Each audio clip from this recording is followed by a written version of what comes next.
A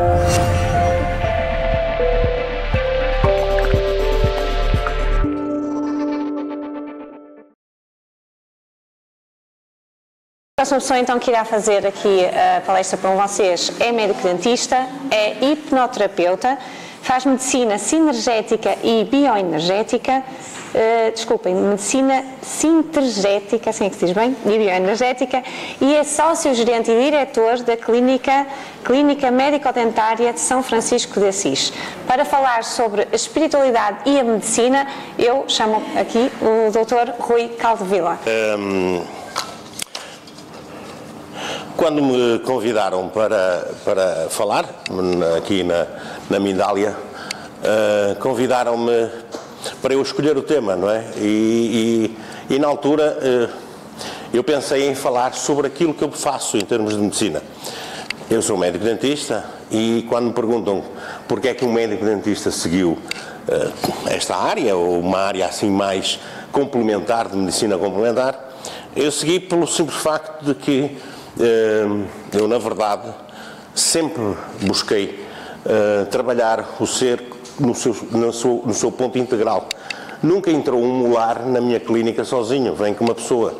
E eu não tenho a visão da doença, mas sim da saúde. Ou seja, eu acredito piamente que nós devemos de trabalhar muito mais, quando somos médicos, na área da prevenção do que na área de estarmos a intervir em qualquer processo que já evoluiu. No entanto, é óbvio que nós temos que fazer isso e temos que intervir muitas vezes em processos, mas eu tinha e sempre tive por base achar que se eu conseguisse, por exemplo, num exemplo dentro da minha área, de eu dizer assim, ora, se eu tenho um paciente que tem uma alta suscetibilidade de cárie e me aparece com, sei lá, uma dieta, por exemplo, muito rica em açúcar, eu não sou um grande exemplo para dietas, né? Porque eu estou em forma sempre de bolinha, mas o que é certo é que, na verdade, se eu tenho um paciente que tem uma dieta rica em açúcar, eu tinha que ter técnicas, não para lhe dizer, olha, você deveria de reduzir os açúcares na sua dieta. Olha, eu nem pus o tempo a contar, vocês ajudam, não é?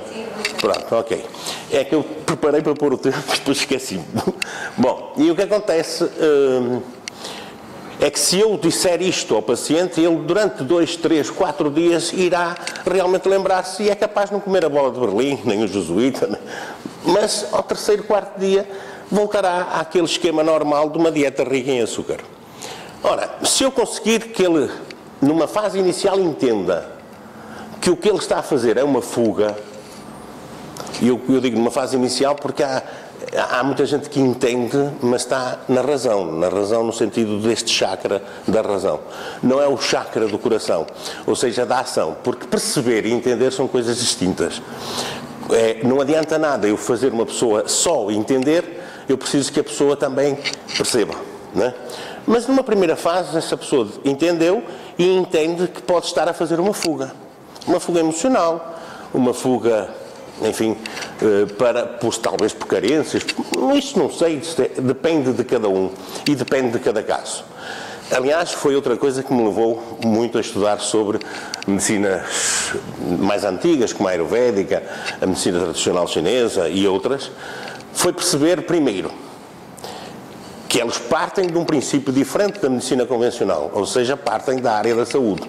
Toda a gente tem saúde e o que nós devemos trabalhar é o equilíbrio da saúde e não propriamente só a doença. Porque eu posso estar, e nós temos isto em muitos casos. Hoje nós encontramos que uma pessoa, quando é-lhe detectado, por exemplo, uma neoplasia, não é?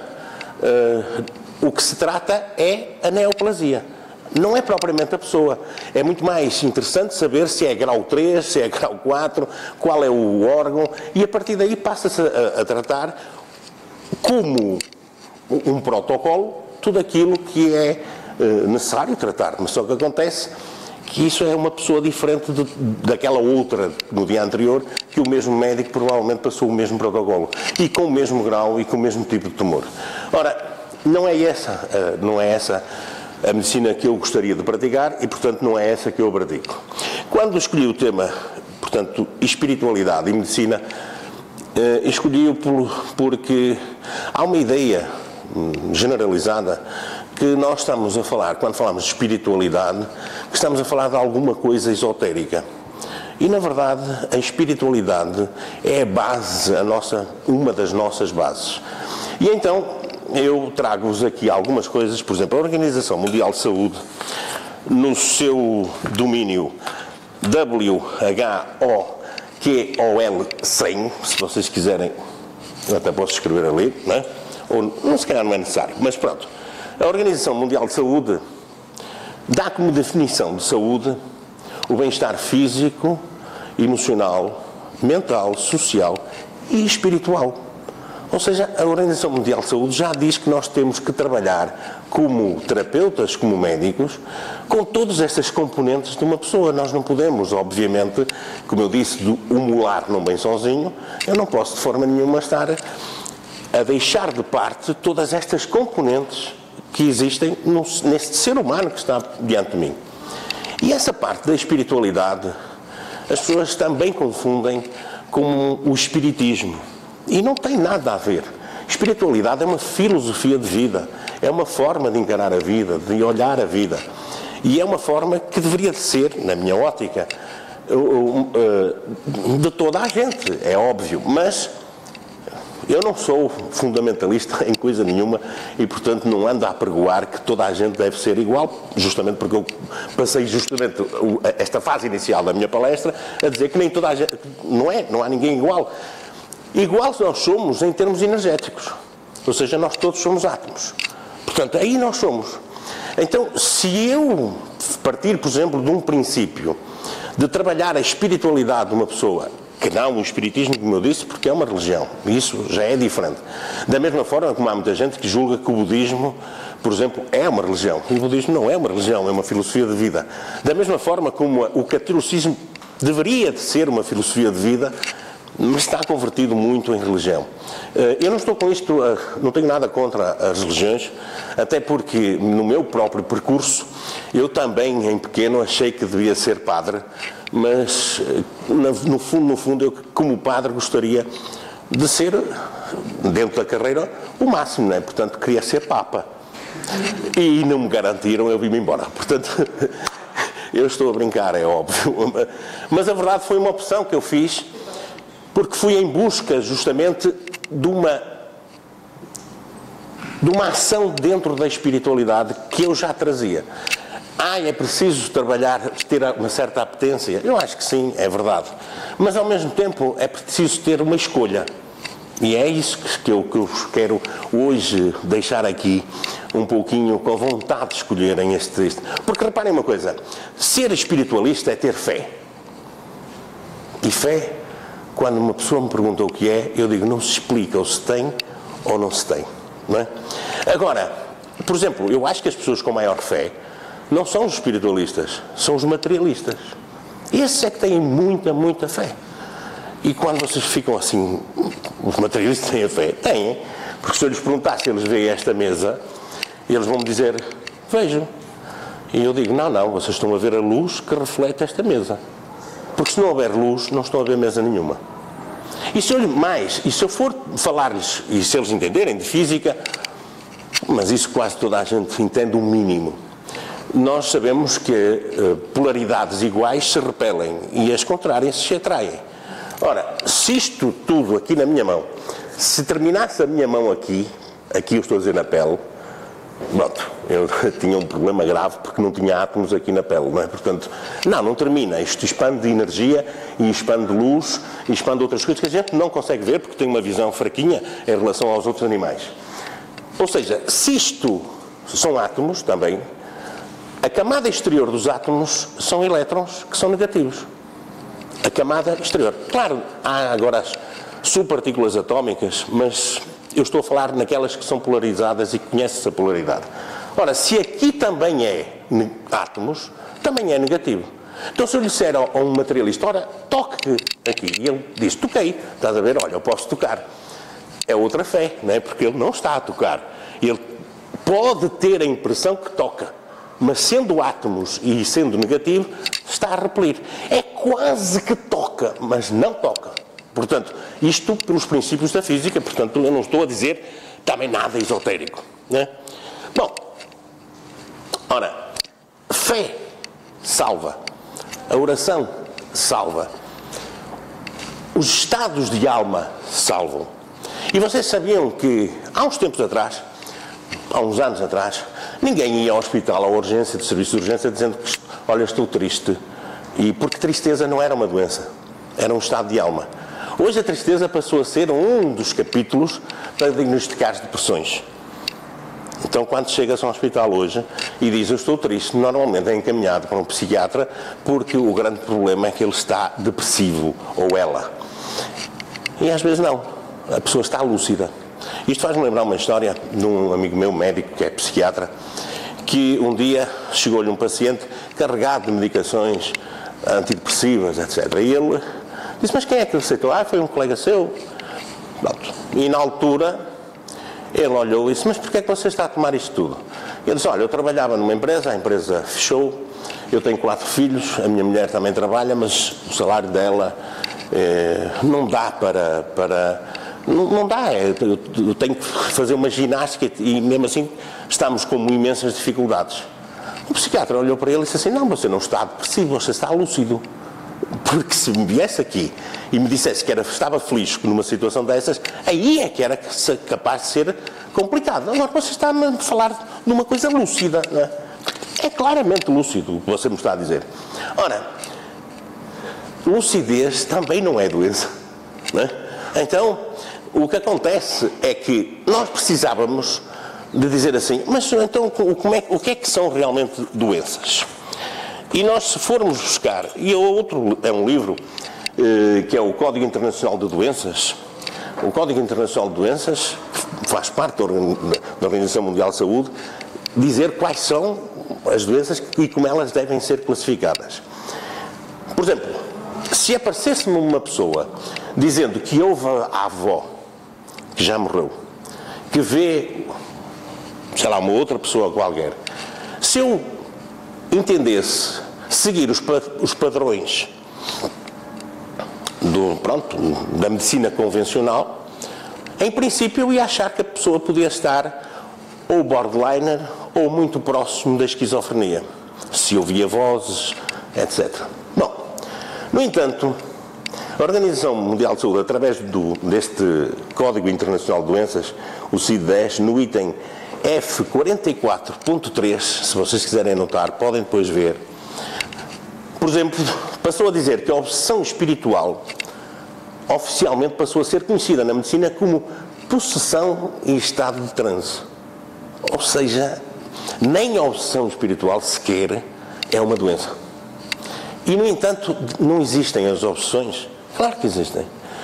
E as obsessões existem por quê? Por espíritos exteriores ou até por nosso próprio espírito e pelas nossas próprias vivências. Nós ouvimos falar muito em vidas passadas e uma das coisas que eu trabalho, também sou terapeuta em terapias agressivas, e uma das coisas que eu tenho pensado muito é quantos desses obsessores não seremos nós próprios, mas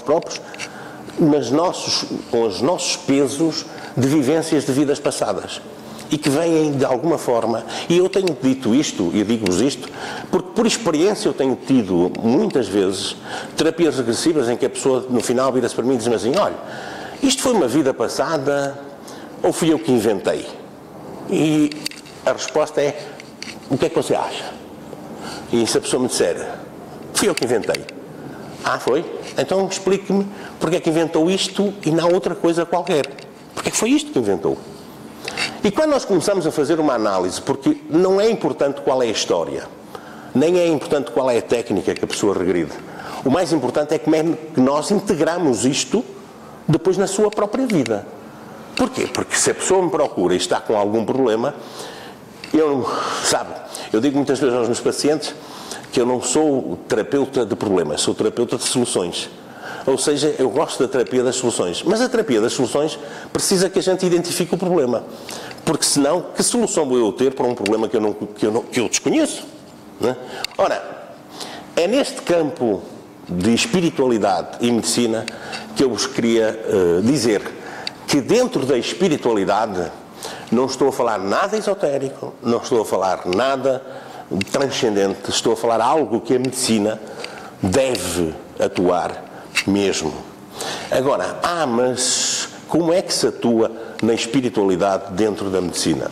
Justamente respeitando a crença da própria pessoa e talvez ajudá-la a entender que essa crença às vezes pode ser limitadora, ou então poderemos, e faço isso através de muitas técnicas, mas uma delas, por exemplo, com hipnose, e dentro da hipnose eu não vou condicionar a pessoa a coisa nenhuma.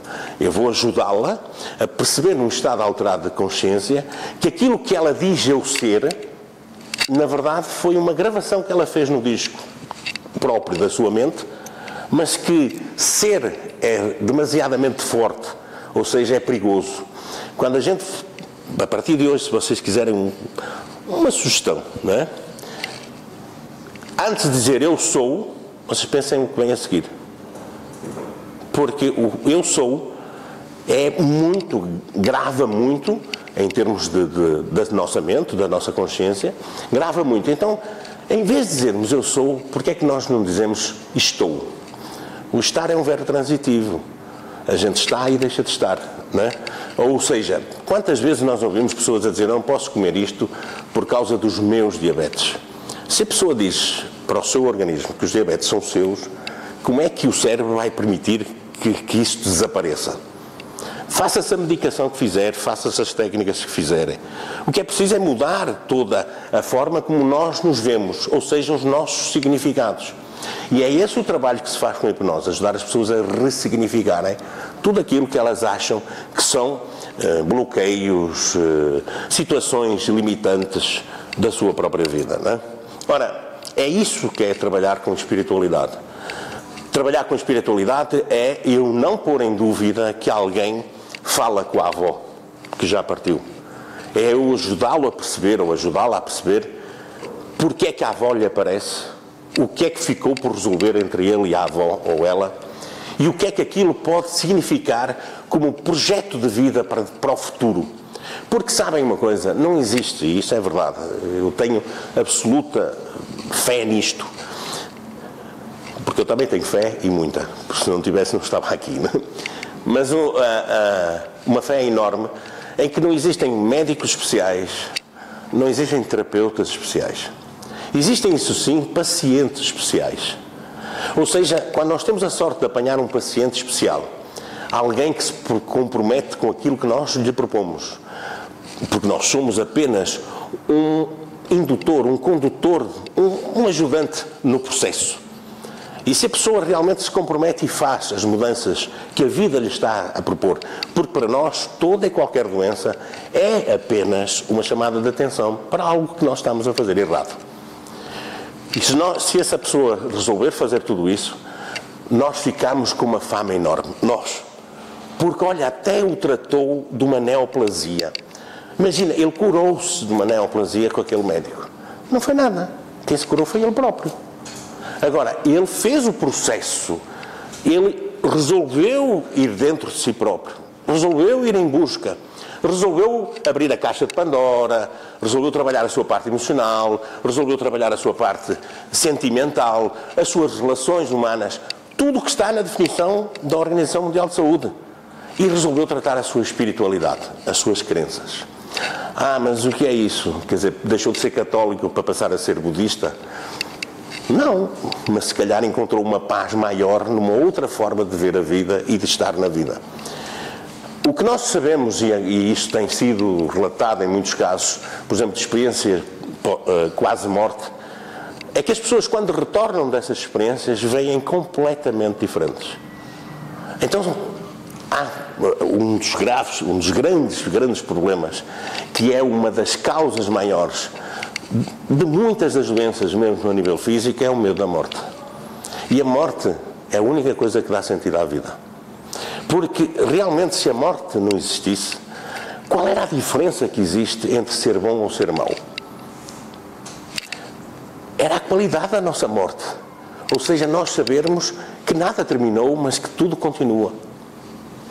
Ou seja, se tudo continua, aquilo que eu faço aqui tem reflexos na eternidade. E é isso que realmente é compensador.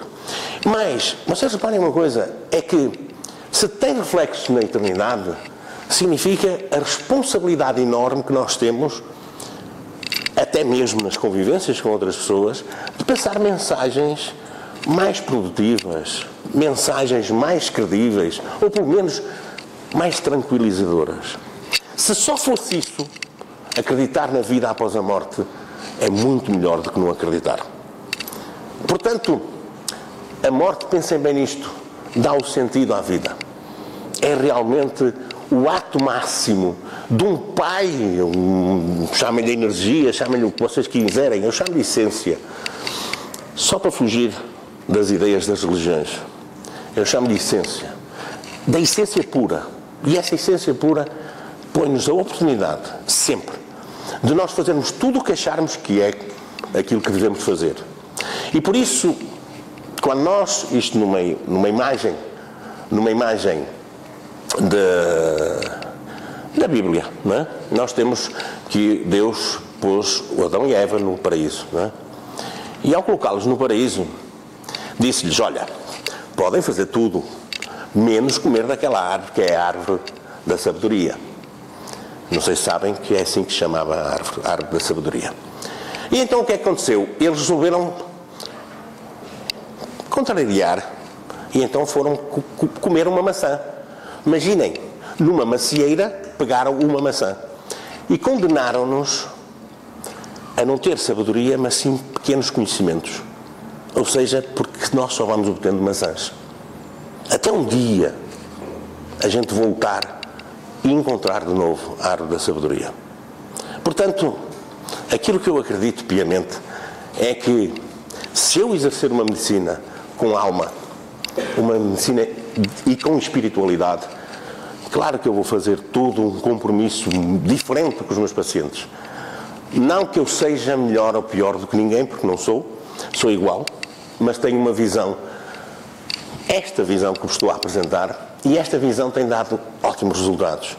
Porque eu tenho tido a sorte de encontrar muitos pacientes especiais. Portanto, não sou eu que sou especial, é a sorte que eu tenho tido. Mas essa sorte talvez também venha pelo facto de eu, em termos energéticos, me colocar no cosmos com esta predisponência. Porque se eu estiver predisponente, eu poderei ser um farol para quem me procura e ajudá-los da forma como eu sei. E tenho algumas técnicas. Mas técnicas, qualquer uma serve. Desde que nós consigamos que a pessoa enfrente os seus medos, enfrente os seus demónios, viva a sua espiritualidade e a sua fé, perceba que o poder da oração realmente cura, que consiga ver na Nossa Senhora de Fátima o seu melhor médico, porque na verdade é assim que nós conseguimos ultrapassar todas as dificuldades que a vida nos traz. E dificuldades são lições. Toda a gente pensa, quando se fala de espiritualidade, no karma. E as pessoas têm uma visão do karma como se fosse um castigo. O karma não é um castigo. O karma é algo que nós temos que transformar em dharma, ou seja, em oportunidade. É uma oportunidade.